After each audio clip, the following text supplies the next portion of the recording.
Hello dear students, welcome back to my channel physics SPC. Gravitation का एक question. Planet A has mass m, radius r, and planet B has half of the mass and half of the radius of planet A. If the escape velocity from the planet A and B are va and vb respectively, then va upon vb n by 4 the value of n। Solution. तो diagram बनाते हैं और diagram data लिखते हैं। तो एक planet है ए, ये कोई प्लेनेट है ए, ठीक है। इसका मास m है और इसकी जो रेडियस है वो r है आपकी, और ये प्लेनेट ए है। इसके सरफेस से किसी बॉडी को जिसका मास स्मॉल m है एस्केप करने के लिए कितनी वेलोसिटी चाहिए होती है, v।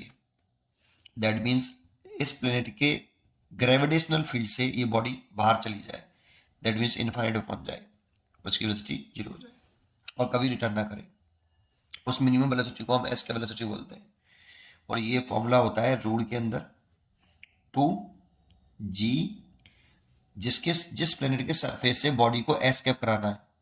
तो प्लेनेट का मास आता है बेटा, बॉडी के मास से एस्केप वेलोसिटी इंडिपेंडेंट होती है, ओवर रेडियस r। तो ये फर्स्ट केस हो गया।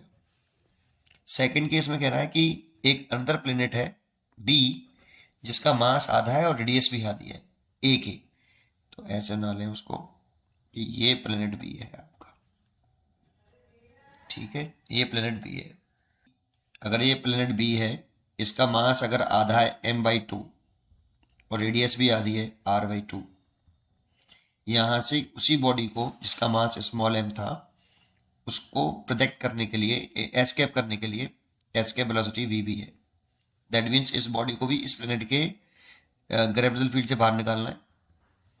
तो एस्केप वेलोसिटी vb आपकी रूल के अंदर 2g, यहाँ पे प्लेनेट बी का मास आएगा, प्लेनेट का आता है तो प्लेनेट बी का मास m/2 हो गया और रेडियस r/2 हो गई।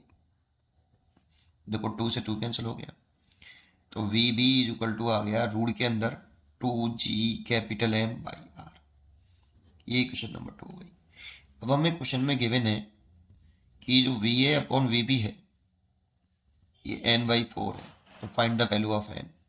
तो va और vb की वैल्यू पुट कर दो। देखो यहाँ पे va और vb एग्जैक्टली इक्वल आ रहे हैं, उसकी वैल्यू आ रही है रूल के अंदर 2g कैपिटल m/r। अगर ये इक्वल है तो इससे कट गया, एक आ गया बराबर n/4। तो यहाँ से n आ गया कितना, 4। इसलिए इसकी चॉइस हो गई डी इज करेक्ट। पढ़ते रहिए और खुश रहिए। Thank you.